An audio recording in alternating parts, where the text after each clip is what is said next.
Aspects of the financial crisis.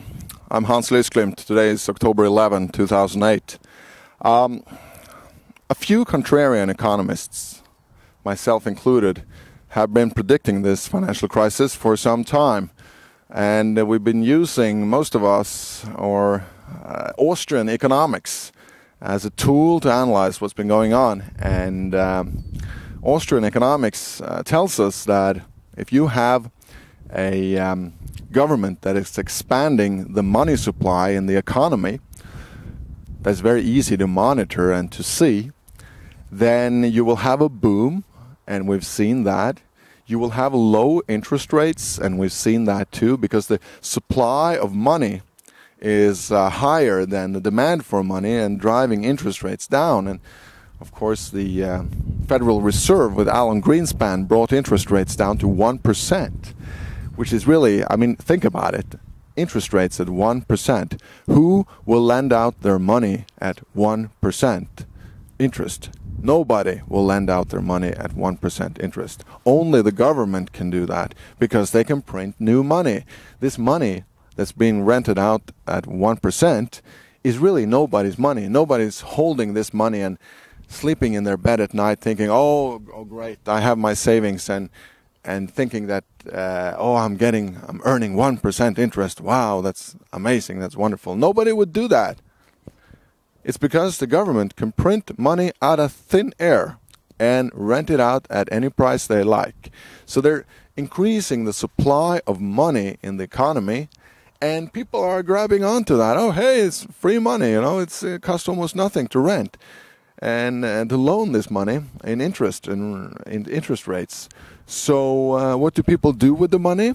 Well, they buy real estate. They also buy goods and flat TVs and cars and all that. But mainly what people have been doing this time around is buying real estate, because they've been under this illusion that real estate can only go up and will always go up. And this has happened many times before in history.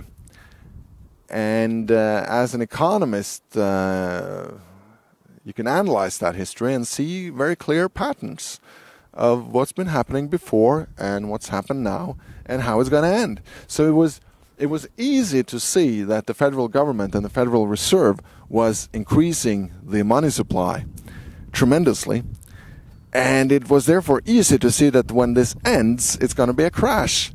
It's much harder to call when and how and all that, but the fundamental dynamics of this was easy to see.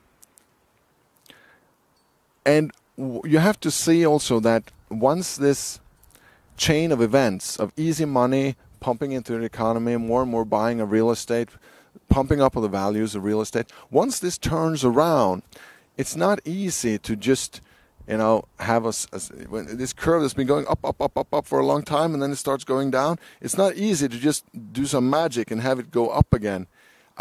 When this really comes to the top, it has to go down quite a bit for these readjustments to be made. So hoping that this recession will be short and sweet is just not reasonable when we see that this has become a panic and banks are collapsing. This is the sign that this is a real reversal of the trend of easy money, and that things will be different. It will require major readjustments. The wild card is what the government is going to do about it, and that's analyzing this from a broad perspective and seeing what's been about to happen has been fairly straightforward. But what the government will do about it and to try to avert it, that's the wild card. And that's what makes this so interesting, because you never know. Fed is lowering interest rates, raising insured amounts in banks, and bailing out insurance agencies, bailing out banks, forcing banks to merge with each other and all that, and we have not seen the last of that yet. There's going to be a lot more, and they can really, if they think deep and hard, they can come up with a lot of different things they can do.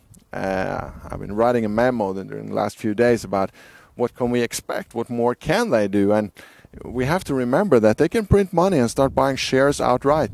They can buy houses outright. They can buy old cars and automobiles. They can go on eBay and buy everything at the asking prices just to pump money out in the economy. You know, Ben Bernanke, he gave that analogy a few years back of dumping money from helicopters. They can literally do that too, just print money and dump it from helicopters. And of course, people will start going out and buying stuff, and that will, you know, get the wheels turning. So the wild card is what the government will do. Austrian economics is the analytical framework to analyze this, and the place to go to learn Austrian economics is Mises.org. Mises.org is the website of the Mises Institute down in Auburn, Alabama. And there's a ton of free books, free audio tapes, and free articles, especially on daily articles on LouRockwell.com. That is a wealth of information about this, and I really suggest you dig into it.